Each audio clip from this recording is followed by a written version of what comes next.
Wel, diolch am ymuno efo ni ar gyfer ail sesiwn cyfres y Beibl, lle fyddwn ni'n edrych ar ein gwreiddiau ac yn gofyn y cwestiwn, beth yw ystyr bywyd? Pwy wyt ti? O le ti'n dod ac i bwy rwyt ti'n perthyn? 3 cwestiwn hollol cyffredin yn rhafodeuthau pobl Cymru. Mae'n gwreiddiau ni a'n hunaniaeth ni yn bwysig. Mae pwy yda ni yn bwysig. Mwyn byw bywyd gyda phwrpas yng nghanol pryderon y dydd, rhaid i ni ddychwelyd at wreiddiau'r Beibl mwyn deall ein stori ni o'r cychwyn. Nawr, mae'r gair Genesis yn golygu gwreiddiau a dechreuadau. Ac mae llyfr cyntaf'r Beibl yn esbonio i ni nid yn unig sut daeth y bydysawd i fodolaeth. Mae'n dweud wrthon ni pwy yda ni a sut roedd Duw yn bwriadu i fywyd fod. Fod gwyddonwyr yn medru ymchwilio i'n gwreiddiau corfforol, gallen nhw ymateb cwestiynau dyfnach bywyd. Y cwestiynau yna mae'r enaid dynol yn gofyn. Mae llyfr Genesis yn ceisio ateb rhai o'r cwestiynau dwys yna, megis o le da ni'n dod, beth mae'n olygu i fod yn ddynol. Sut y gallwn ni ffynnu yn y byd yma? Ac wedi ateb rhai o'r cwestiynau, da ni hefyd yn darganfod ffyrdd gynaliadwy o fyw yn y byd yma nath Duw ei greu. Wyddwch chi gall wyddoniaeth byth ateb holl gwestiynau dwys bywyd. Ond mae llyfr Genesis yn ein gwahodd ni i osod ein hunain tu fewn i stori llawer mwy ac i ddarganfod pwy ydyn ni go iawn yn y stori hwnnw. Dyma sut mae'r awdur Mark Twain yn ei roi di. The 2 most important days in your life are the day you were born and the day you find out why. O fewn ychydig yn fwy na just un penod, mae Genesis yn llwyddo i gipio golwgfeydd epig y cosmos cyfan yn dod i fodolaeth. Cymrwch yr ail rhan o Genesis 1 adnod 16 fel esiampl. Dyna ni'n clywed yn rhan cynta'r adnod am Dduw yn creu'r haul a'r lleiad. Ac wedyn, jyst yn rhan B yr adnod, dyna ni'n clywed 5 gair hollol mind-blowing. Gwnaeth Duw y sêr hefyd. Wyddwch chi fod yna rhyw rhwng 100 a 400 o filiynau o sêr yn ein galaxy ni yn unig. Gwnaeth Duw y sêr hefyd. Waw! Cysidrwch hyn, mae'r un Duw nath gosod pob un o'r sêr yna yn ei le, fod i'r un Duw nath creu'r galeithau i gyd, a mae yn adnabod ni yn bersonol ac yn ein caru ni. Os fyswn ni wedi creu'r haul a'r lleiad a'r sêr, mewn gwirionedd, swn i wedi sgwennu encyclopedia yn deitha chi sut mor briliant ydw i, ond nid felly efo Duw. Be mae Genesis yn ceisio wneud ydy just cipio hanes a stori fwy eang. Ond cawn ni ddod i glywed llawer mwy am pam creu Duw y byd, na sut y creuwyd hi yn y llyfr hwn. Weithiau, pan dwi'n pregethu neu yn sgwennu erthygl, y frawddeg anoddaf i'w ysgrifennu yw'r frawddeg agoriadol. Dwi'n yn gwybod amdano chi. Ond dwi'n trio chwilio am rhyw fath o hook sy'n denu sylw'r darllenydd neu'r gynulleidfa. Ond doedd hynny ddim yn broblem i awdur Genesis. Yn y dechreuad, creuodd Duw y nefoedd a'r ddaear. Mae hyd yn oed yr frawddeg fer hon yn gwahodd ni i brofi rhywbeth chwyldroadol. Ond hang on, meddwl rhai ohonych chi, di'r frawddeg yna'n wir? Wel, mae hygrededd stori creu Genesis wedi cael ei herio yn yn ddibaid gan anffyddwyr megis Richard Dawkins a nifer eraill. Ac yn ei plith glwn tro ar ôl tro'r feddylfryd yna fod gwyddoniaeth wedi gwrthbrofi'r Beibl. Ac mae angen i ni Cristnogion just rhyw fath o tyfu fyny a symud ymlaen. Ond, byddwch chi'n falch o glywed fod yna nifer o wyddonwyr Cristnogol ar draws y canrifoedd sydd yn coelio fod ffydd a gwyddoniaeth yn medru cyd-fynd. Ond nid yw un fwy resymol i feddwl fod gan y byd yma greuawdwr sydd wedi creu trefn allan o anhrefn, nag yw i goelio fod popeth wedi cael ei greu trwy jyst hap a damwain. Mae holl drefn a harddwch y greadigaeth yn ein pwyntio ni at Dduw, at greawdwr. Ella mae yna rhai ohonoch chi sy'n gyfarwydd efo'r enw Professor John Lennox, awdur a chynathro ym Mhrifysgol Rhydychen. Mwyn ceisio gwahaniaethu rhwng cwestiynau sy'n gofyn pam a cwestiynau sy'n gofyn sut, mae John Lennox yn defnyddio'r darlun o'i fodryb yn pobi cacen iddo. Meddai, gall gwyddonwyr maeth, nutritionist i chi a fi, gall nutritionist ddadansoddi'r cynhwysion, gall ffisegwyr ddadansoddi'r tymheredd a'r hyd yn y popty. Gall gwyddoniaeth ddweud wrthym sut y gwneithpwyd y gacen, ond dim ond y fodryb sy'n dweud wrthym pam fod i wedi pobi'r gacen yn y lle cyntaf. Felly yn gyntaf, beth am gychwyn trwy edrych ar drefn a harddwch y greadigaeth? Dyma chi adnodau 1 i 3 o Genesis 1. Yn y dechreuad, y creodd Duw y nefodd a'r ddeiar. A'r ddeiar oedd arluniaidd a gwag, a thywyllwch oedd ar wyneb y dyfnder, ac ysbryd Duw yn ymsymud ar wyneb y dyfroedd. A Duw a ddywedodd, bydded goleuni, a goleuni a fi. Wrth i Dduw ddweud y gair. Dyma pethau'n cael ei greu.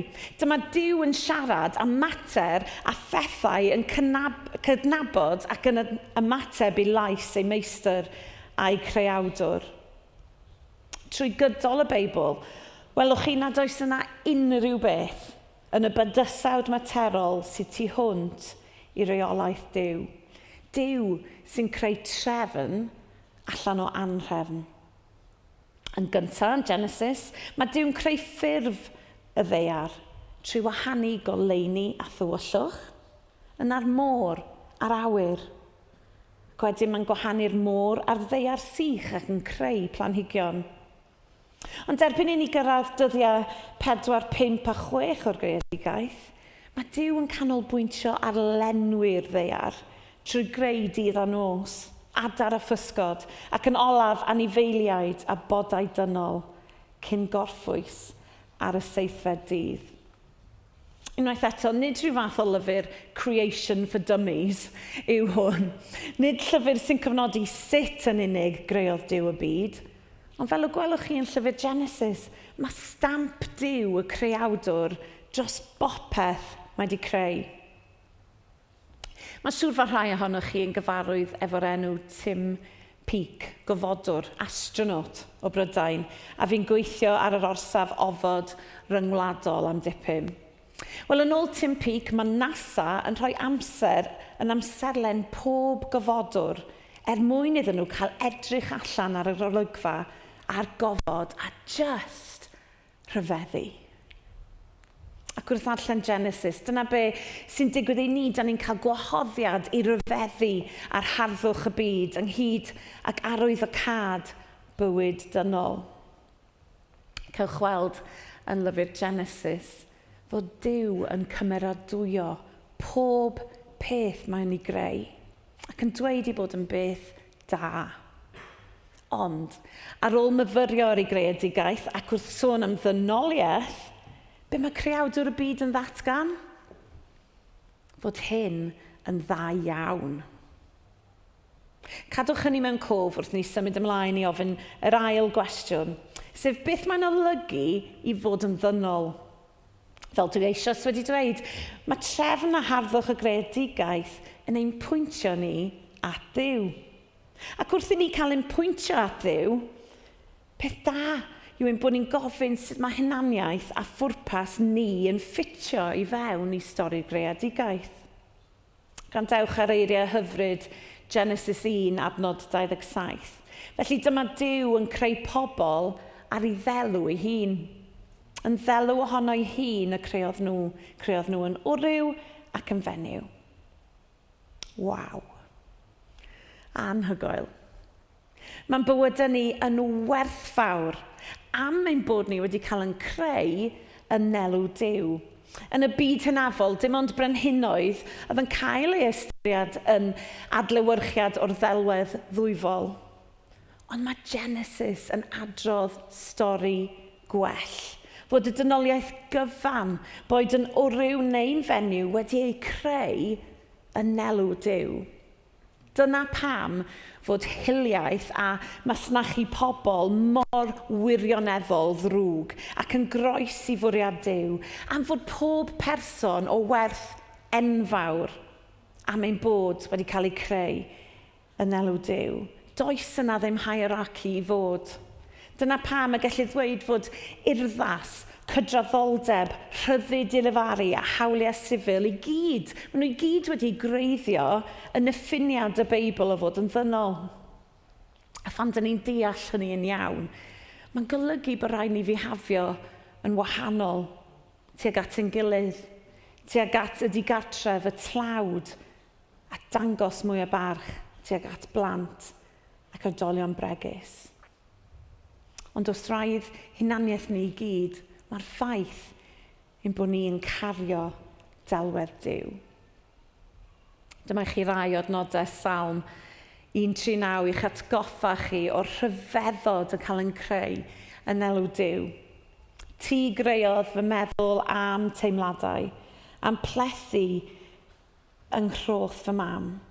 Dwi'n dyfolu di am fod dy waith di mor sofdanol a rhyfeddol. Mae'r cwbl rwy ti'n wneud yn anhygoel. Ti'n nabod fi i'r dim. Wel, beth am fynd adre heddiw ac adrodd y geiriau yna i fewn i'r drych. Tybed a fyddai hynny yn newid y ffordd da ni'n gweld yn hunan.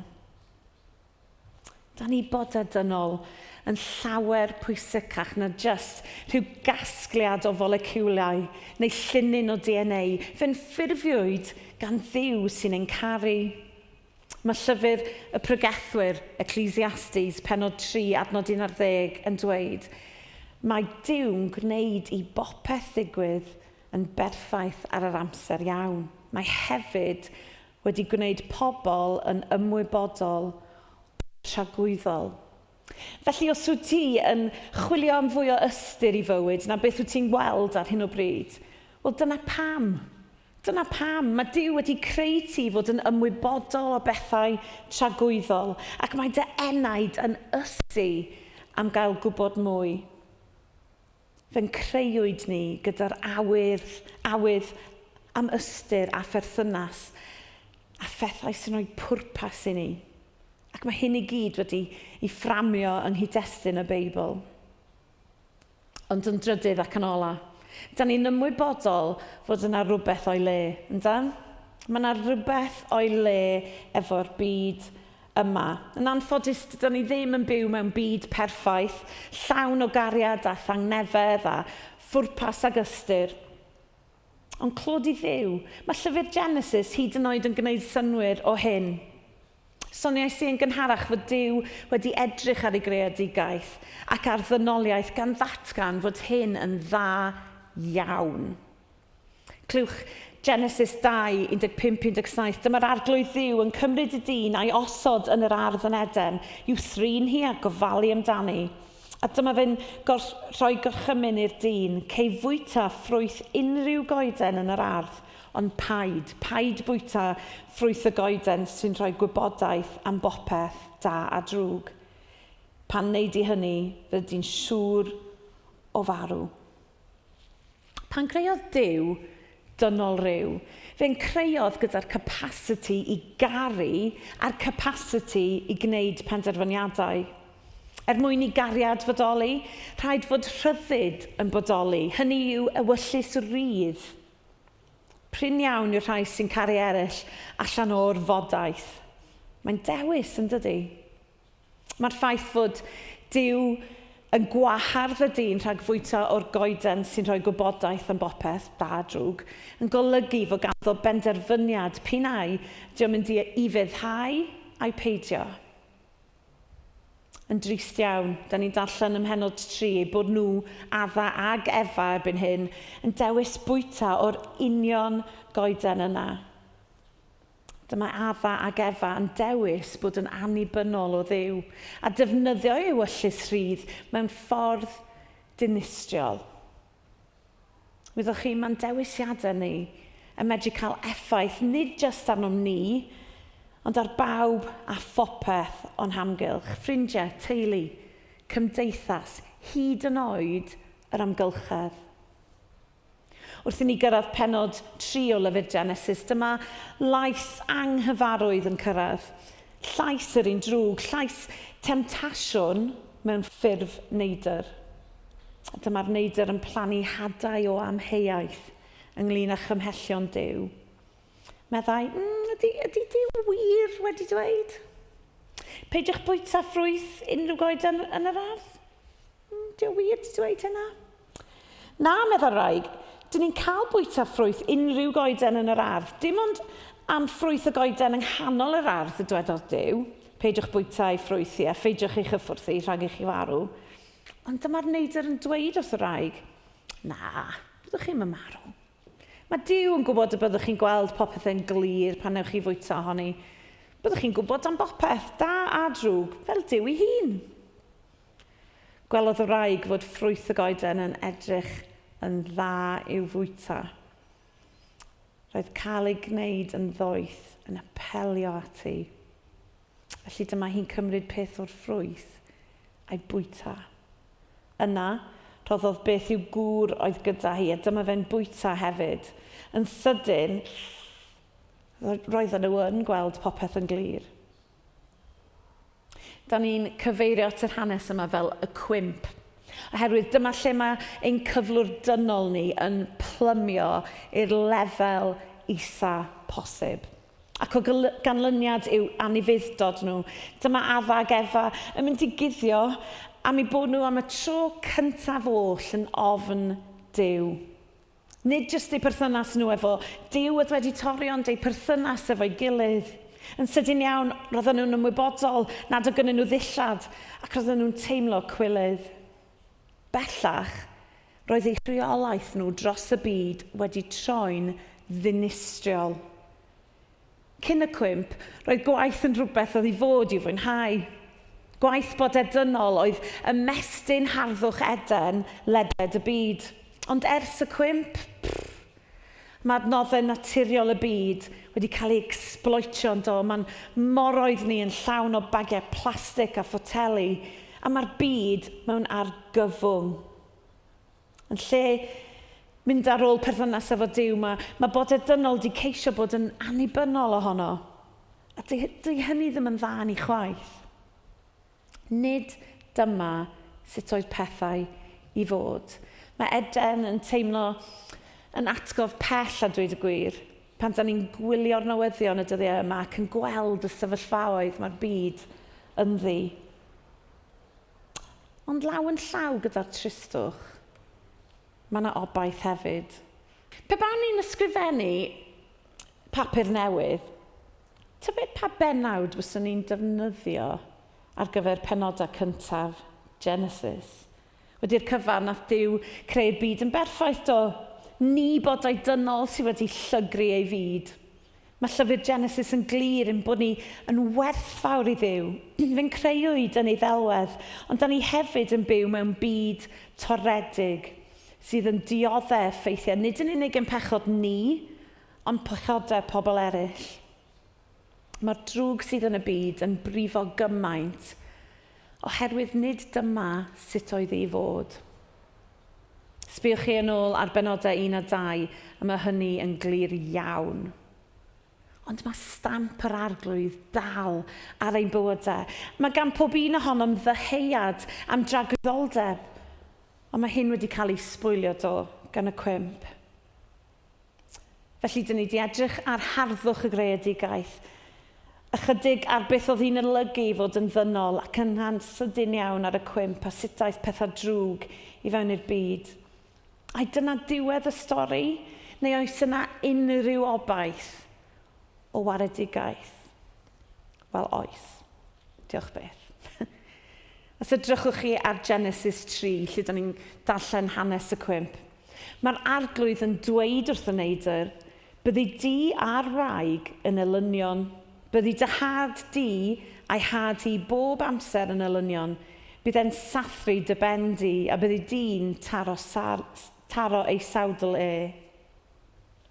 Mi fydd yna rhywun yn cael ei enni'r byd trwy ddynes fydd yn dinistrio pŵer yr un drwg ynghyd â phob effaith pechod a marwolaeth ar ein byd ni.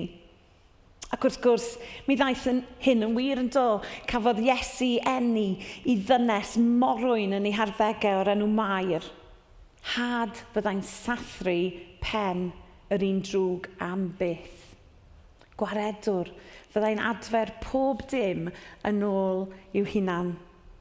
Nid syniad yn unig oedd Iesu, nid jyst geiriau ar dudalen, ond dyn, mab Duw, a daeth hi'n plith yn gwaredu trwy farw ar y groes, a thalu'r pris yn llawn am ein holl pechodau.